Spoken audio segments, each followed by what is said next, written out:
Assalamualaikum warahmatullahi wabarakatuh. Hello everyone, how are you? My name is Rizal Mantopani. I am from Physics Education of Sultan Ageng Tirtayasa University. Here, I will explain about light waves. Watch this video careful so you understand. Before we start our lesson today, let's fly together. Finish. Mari kita perhatikan gambar berikut ini. Bagaimana warna burung merak terbentuk? Lalu, bagaimana warna pelangi bisa terbentuk? Nah, warna pada bulu burung merak tidak disebabkan oleh pigmen bulu. Jika tidak dihasilkan oleh pigmen, bagaimana warna yang indah tersebut bisa terbentuk? Begitupun dengan pelangi yang muncul setelah hujan. Bagaimana pelangi tersebut dapat menghasilkan warna yang indah? Nah, untuk hal tersebut akan kita bahas pada materi gelombang cahaya ini. Pertama, kita akan mengetahui tentang gelombang cahaya. Yang harus kita ketahui, yang pertama adalah bahwa cahaya termasuk gelombang elektromagnetik. Lalu, cahaya merupakan gelombang transversal. Sifat fisik gelombang cahaya yang akan kita bahas yaitu difraksi, interferensi, dan polarisasi. Nah, sebelum itu kita akan membahas tentang spektrum elektromagnetik. Yang biasa kita ketahui ada 7 jenis radiasi. Yang pertama ada radio dengan panjang gelombang 10⁻³, lalu ada gelombang mikro dengan panjang gelombang 10⁻⁵, lalu ada inframerah dengan panjang gelombang 10⁻⁵, lalu ada cahaya tampak. Nah, cahaya tampak ini merupakan cahaya yang dapat dilihat oleh manusia secara kasat mata. Yang biasa kita ketahui warna-warnanya yang menjadi permainan kita pada masa kecil yaitu Meiji-ku Hibiniu, yaitu merah, jingga, kuning, hijau, biru, nila, dan ungu. Selanjutnya ada ultraviolet dengan panjang gelombang 10⁻⁸, lalu ada sinar X 10⁻⁻10, dan ada sinar gamma 10⁻⁻12. Nah, jika kita perhatikan dari sebelah kiri sampai sebelah kanan, semakin ke sebelah kanan, panjang gelombangnya akan semakin rendah atau pendek. Kemudian berbanding terbalik dengan frekuensinya. Semakin ke kanan, frekuensinya akan semakin tinggi. Selanjutnya, kita akan membahas tentang difraksi cahaya. Difraksi merupakan pelenturan cahaya saat cahaya melalui celah, sehingga cahaya akan terpecah-pecah menjadi bagian yang lebih kecil dan memiliki sifat cahaya yang baru. Untuk pembagian difraksi, yang pertama ada celah tunggal. Nah, saat cahaya melalui celah yang sangat kecil, maka dapat terjadi peristiwa terbentuknya pita gelap yang disebut sebagai difraksi celah tunggal. Setelah cahaya melalui celah tersebut, terbentuklah cahaya yang baru dengan menganggap celah sebagai sumber cahaya baru yang menyebar ke segala arah. Ini merupakan gambaran dari difraksi celah tunggal. D di sini merupakan lebar celah, L di sini adalah jarak dari celah ke layar, lalu ada Y jarak antar pola. Kemudian kita akan mencari rumus untuk pita gelap. Yang pertama adalah kita membagi D menjadi 1/2D dan 1/2D. Kita sepakati ya. Setelah itu kita potong menjadi bagian segitiga dan kita dapatkan delta S merupakan gabungan dari S1 dan S2, garis ini ya. Lalu kita bagikan, maka sin theta sama dengan depan per miring. Depannya delta S dan miringnya 1/2D. Maka pindah ruas 1/2D menjadi 1/2D dikali sin theta sama dengan delta S. Nah, untuk pola minimum atau pola gelap, ini pasti delta S-nya menghasilkan 1/2 lambda, 3/2 lambda, dan seterusnya. Maka dari itu, kita ubah delta S-nya menjadi yang paling terkecil dulu, yaitu 1/2 lambda. Nah, kita masukkan 1/2 D sin theta sama dengan 1/2 lambda. Maka dapat kita coret 1/2-nya, lalu kita mendapatkan D sin theta sama dengan 1 dikali lambda. Nah, karena 1 di sini merupakan bisa berubah-ubah tergantung soal yang ditanyakan, maka kita ubah menjadi M. M ini nantinya 1, 2, 3, dan M ini merupakan orde gitu. Paham ya? Sekarang kita lanjut ke difraksi pada kisi atau celah banyak. Jika sebuah cahaya monokromatis dilewatkan pada lempeng kisi atau celah banyak, maka akan terbentuk pola difraksi berupa pola gelap dan terang pada layar. Kisi adalah susunan celah yang sejajar dan memiliki ukuran yang sama, dan dapat dibuat dengan cara membuat goresan-goresan pada lempeng kaca atau logam menggunakan ujung intan. Ini merupakan gambaran dari difraksi kisi. Sama seperti tadi, D merupakan lebar celah, L adalah jarak dari celah ke layar, Y jarak antar pola. Nah, di sini kita juga akan mencari rumusnya. Terdapat hubungan antara banyaknya celah dengan jarak antar celah dirumuskan sebagai D sama dengan 1/N, di mana N merupakan konstanta kisi garis per meter. Ini banyaknya garis per meternya, begitu. Lalu, sama seperti yang awal kita membaginya, maka kita mendapatkan sin theta sama dengan delta S per D. Maka pindah ruas menjadi D sin theta sama dengan delta S. Nah, karena theta di sini sangat-sangat kecil, maka kita dapat sin theta sama dengan tan theta, yaitu Y per L. Dari sini kita dapat menemukan rumus pola maksimum atau untuk pita terang. Kita masukkan rumus yang di atas, yaitu D sin theta sama dengan delta S. Kita ubah ke bawah, D sin theta sama dengan delta S kita rubah menjadi M dikali lambda. Nah, bawahnya lagi D sin theta-nya kita ubah menjadi Y per L sama dengan M dikali lambda. Itu merupakan rumus untuk pola maksimum atau untuk pita terang. Kemudian untuk pita gelapnya atau pita minimumnya, kita masukkan rumus yang tadi juga, D sin theta sama dengan M min 1/2 lambda.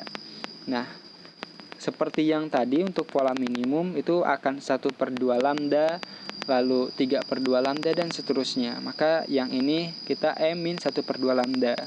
Selanjutnya kita ubah kembali yang sin theta menjadi Y per L. Jadi D kali Y per L sama dengan M min 1/2 kali lambda. Selanjutnya kita akan membahas tentang interferensi. Interferensi cahaya adalah perpaduan antara dua gelombang atau lebih yang koheren. Dua gelombang dikatakan koheren jika kedua gelombang mempunyai frekuensi dan amplitudo sama serta beda fasenya sama. Yang pertama kita akan membahas interferensi celah ganda atau yang biasa dikenal dengan percobaan Young.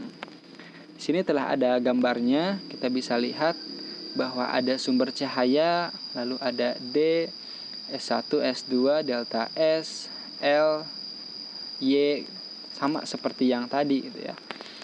Nah, jika kita lihat D merupakan jarak antar dua celah, L merupakan jarak dari celah ke layar, Y merupakan jarak antar pola. Maka dari itu kita dapat memotong seperti yang awal, yaitu sin theta sama dengan depan per miring. Nah, depannya itu merupakan delta S dan miringnya adalah D. Maka pindah ruas menjadi delta S sama dengan D sin theta. Untuk itu kita langsung bisa mendapatkan interferensi maksimum. Nah, interferensi maksimum atau saling memperkuat atau konstruktif.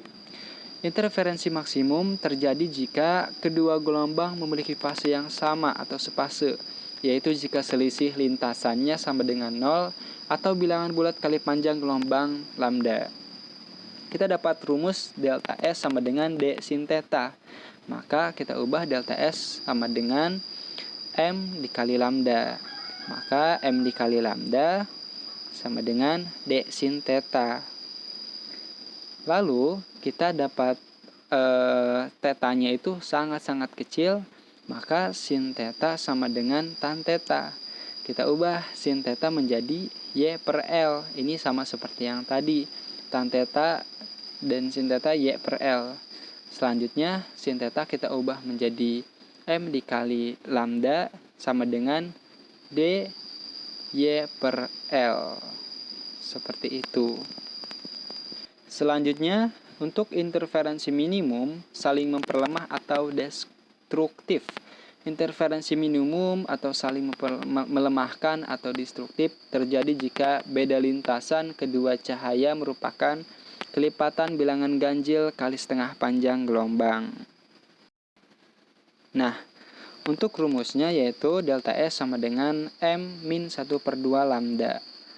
Kita dapatkan M min 1/2 kali lambda sama dengan D sin theta. M min 1/2 kali lambda sama dengan DY per L. Selanjutnya, kita akan membahas tentang interferensi celah tipis. Nah, interferensi celah tipis adalah interferensi yang disebabkan oleh pemantulan cahaya lapisan permukaan atas dan bawah dari selaput tipis. Misalnya, adanya warna-warna pelangi yang terjadi pada gelembung air sabun jika terkena cahaya matahari. Pola interferensi pada lapisan tipis dipengaruhi oleh dua faktor, yaitu panjang lintasan optik dan perubahan fase sinar pantul. Dapat kita lihat gambaran dari interferensi celah tipis. Nah, di situ kita akan mendapatkan rumus pola terang, yaitu 2ND cos R sama dengan M min 1/2 kali lambda, dan pola gelap 2ND cos R sama dengan M dikali lambda, di mana N ini merupakan indeks bias, D merupakan tebal lapisan tipis, R merupakan sudut bias, M adalah orde, dan lambda merupakan panjang gelombang. Selanjutnya kita akan membahas tentang polarisasi. Polarisasi cahaya adalah pembatasan atau pengutuban dua arah getar menjadi satu arah getar. Kita akan membahas macam-macam polarisasi. Yang pertama, polarisasi akibat penyerapan. Di sini sudah ada sumber cahaya yang kita sebut dengan I0, lalu ada polarisator dengan kita sebut dengan I1, dan analisator kita sebut dengan I2. Mula-mula cahaya akan masuk menuju polarisator atau I1, kemudian masuk ke analisator I2. Nah, ketika cahaya masuk ke polarisator, maka cahaya mula-mula akan dibagi dua. Maka dari itu kita dapatkan I1 sama dengan 1/2 I0. Setelah itu kita akan mendapatkan lagi I2 sama dengan I1 cos kuadrat dikali theta, yang mana I1 merupakan intensitas cahaya setelah melewati polarisator, dan I2 merupakan intensitas cahaya setelah melewati analisator. Nah, I1 dan I2 ini membentuk sudut. Jika tidak membentuk sudut, maka nilai cos ini nilainya 1. Jadi dapat disimpulkan bahwa I1 sama dengan I2 apabila I1 I2-nya tidak membentuk sudut atau sejajar. Begitu ya.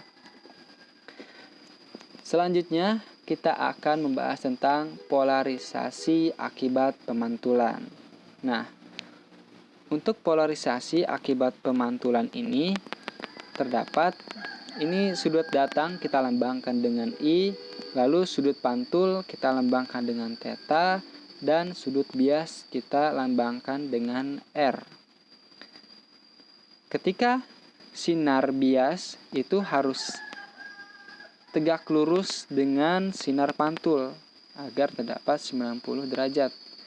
Nah, bisa kita lihat pada gambar sinar datang, lalu ada sinar pantul dan sinar bias.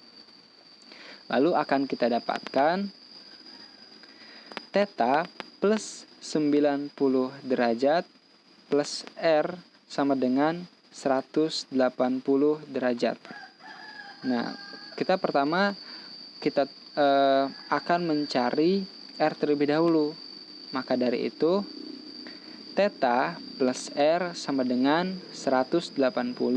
Untuk 90 derajat kita pindahkan menjadi kurang, berarti 180 derajat kurangi 90 derajat.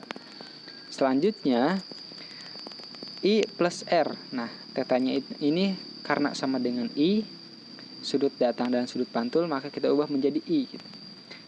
I plus R sama dengan 180 kurangi 90, jadi 90 derajat.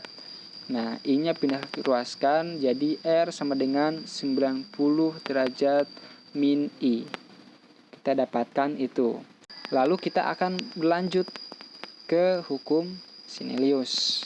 Nah, N1 dikali sin I sama dengan N2 dikali sin R. Lalu N1 dikali sin I sama dengan N2 dikali sin R-nya kita masukkan yang atas, yaitu 90 derajat min I. Lalu kita masukkan lagi N1 sin I sama dengan N2 cos I. Nah, sin 90 derajat ini akan menghasilkan cos. Lalu kita sepakati bahwa sin I per cos I. Lalu N2 per NI. Sama saja ya. Nah, karena sin I cos I merupakan tan I, maka kita dapat rumusnya tan I sama dengan N2 per N1. Selanjutnya, kita akan membahas tentang polarisasi akibat hamburan. Jika cahaya dilewatkan pada suatu medium, partikel-partikel medium akan menyerap dan memancarkan kembali sebagian cahaya itu. Penyerapan dan pemancaran kembali cahaya oleh partikel-partikel medium ini dikenal sebagai fenomena hamburan. Pada peristiwa hamburan, cahaya yang panjang gelombangnya lebih pendek cenderung mengalami hamburan dengan intensitas yang besar.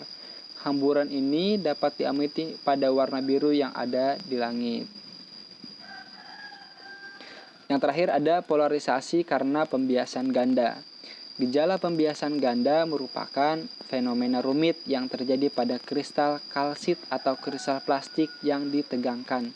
Misalnya selofen. Pada kristal kalsit, laju cahaya bergantung arah rambat pada material tersebut. Zat semacam ini disebut zat isotropik. Untuk selanjutnya kita akan membahas tentang teknologi LCD dan LED. Nah, untuk teknologi LCD menggunakan teknologi yang disebut dengan kristal cair sebagai penghasil gambar monitor.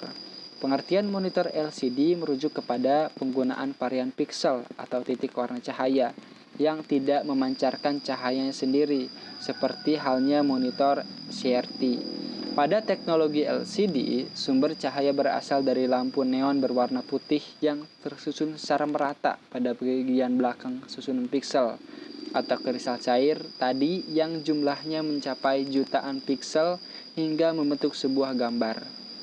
Kutub kristal cair yang dilewati oleh arus listrik akan berubah karena pengaruh polarisasi medan magnet yang timbul dan oleh karenanya akan hanya membiarkan beberapa warna diteruskan sedangkan warna lainnya tersaring. Ini merupakan contoh dari LCD, televisi di rumah kita yang tipis biasanya. Lalu ada teknologi LED. Light emitting diode atau sering disingkat dengan LED adalah komponen elektronik yang dapat memancarkan cahaya monokromatik ketika diberikan tegangan maju. LED merupakan keluarga dioda yang terbentuk dari bahan semikonduktor. Warna-warna cahaya yang dipancarkan oleh LED tergantung pada jenis bahan semikonduktor yang dipergunakannya. LED juga dapat memancarkan sinar inframerah yang tidak tampak oleh mata seperti yang sering kita jumpai pada remote control TV ataupun remote control perangkat elektronik lainnya. Setelah kita membahas materi tentang gelombang cahaya, agar lebih paham, kita akan mengerjakan contoh soal. Soal yang pertama, ini sangat mudah sekali. Gelombang cahaya berdasarkan medium perambatannya termasuk ke dalam gelombang elektromagnetik. Sedangkan berdasarkan arah getar dan arah rambatnya, cahaya termasuk ke dalam gelombang? Jawabannya adalah gelombang transversal. Soal kedua adalah, pada percobaan yang digunakan gelombang cahaya dengan panjang gelombang 4,5 kali 10 pangkat min 7 meter. Jarak antara celah dengan layar 1,5 meter. Jika jarak antar celah 0,3 mm, tentukan jarak pita terang kedua dengan terang pusat. Diketahui, lambda sama dengan 4,5 kali 10 pangkat min 7 meter. L-nya sama dengan 1,5 meter, D sama dengan 0,3 mm, kita rubah ke dalam meter, 3 kali 10 pangkat min 4. Dan M-nya 2 kurangi 0. Kenapa 0? Karena di sini dengan terang pusat. Maka 2 kurangi 0 sama dengan 2. Ditanyakan Y2, maka dapat kita jawab dengan menggunakan persamaan DY per L sama dengan M kali lambda. Karena kita mencari Y, maka Y2 sama dengan M dikali L dikali lambda dibagi D. Nah, Y2 sama dengan 2 dikali 1,5 dikali 4,5 dikali 10 pangkat min 7 dibagi D 3 kali 10 pangkat min 4. Maka Y2-nya adalah 45 kali 10 pangkat min 4 meter. Soal selanjutnya adalah cahaya yang mempunyai panjang gelombang 700 nm melewati sebuah celah yang mempunyai lebar 0,2 mm. Pola difraksi pada layar berada pada jarak 50 cm dari celah. Tentukan jarak antara garis gelap kedua dan garis terang utama. Diketahui, lambda sama dengan 700 nm, kita rubah ke dalam meter menjadi 7 kali 10 pangkat min 7 meter. L-nya 50 cm, kita rubah ke dalam meter menjadi 0,5 meter. D-nya sama dengan 0,2 mm, dirubah ke dalam meter menjadi 2 kali 10 pangkat min 4 meter. M-nya sama seperti tadi, 2 kurangi 0 sama dengan 2. Nah, ditanyakannya di sini Y2, maka kita dapat memasukkan persamaan DY per L sama dengan M dikali lambda. Karena kita mencari Y, maka D dengan L-nya pindah ruas. Jadi Y2 sama dengan M kali L kali lambda per D. Maka Y2 sama dengan 2 kali 0,5 kali 7 kali 10 pangkat min 7 dibagi D 2 kali 10 pangkat min 4. Hasilnya adalah 3,5 kali 10 pangkat min 3 meter. Soal berikutnya adalah cahaya merah dikenakan kisi yang tertulis 600 garis per milimeter. Jika sudut yang dibentuk terang pertama dengan pusat kisi 30 derajat, tentukan panjang gelombang cahaya tersebut. Diketahui D sama dengan 1 per 600 mm, kita rubah ke dalam meter menjadi 1,67 kali 10 pangkat min 6. Kita ingat ya bahwa D di sini itu adalah 1 per N, jadi 1 per 600. Nah, theta sama dengan 30 derajat, sedangkan M-nya sama dengan 1. Ditanyakan lambda atau panjang gelombang. Maka kita dapat memasukkan rumus D sin theta sama dengan M kali lambda. Karena ditanyakannya lambda, maka rumusnya menjadi lambda sama dengan D sin theta per M. Maka tinggal kita masukkan saja angka-angkanya 1,67 kali 10 pangkat min 6 dikali sin 30. Maka dibagi 1, maka hasilnya menjadi 0,83 kali 10 pangkat min 6 meter. Kita sederhanakan menjadi 835 nanometer. Contoh soal yang terakhir yaitu suatu berkas cahaya tak terpolarisasi dengan intensitas I0 datang pada polarisator pertama, kemudian masuk polarisator kedua atau analisator. Bila berkas cahaya setelah keluar dari analisator intensitasnya menjadi 3/8 I0, tentukan sudut analisator terhadap polarisator pertama. Dapat kita ketahui I2 sama dengan 3/8 I0. Ditanyakannya theta atau sudutnya. Maka kita dapat memasukkan rumus I2 sama dengan 1/2 I0 cos kuadrat theta. kita ganti I2-nya menjadi 3/8 I0 sama dengan 1/2 I0 cos kuadrat theta. Maka I0-nya kita bagi, kita coret, dan hasilnya menjadi 3/8 sama dengan 1/2 cos kuadrat theta. Nah, itu dapat disederhanakan menjadi cos kuadrat theta sama dengan 3/4. 8 dibagi 2, 4. Maka cos theta sama dengan 1/2 akar 3. Nah, 1/2 akar 3 ini merupakan 30 derajat. Theta sama dengan 30 derajat. Itu jawabannya. Apology if there is an error in the delivery of the material. Thank you for your attention. Wassalamualaikum warahmatullahi wabarakatuh.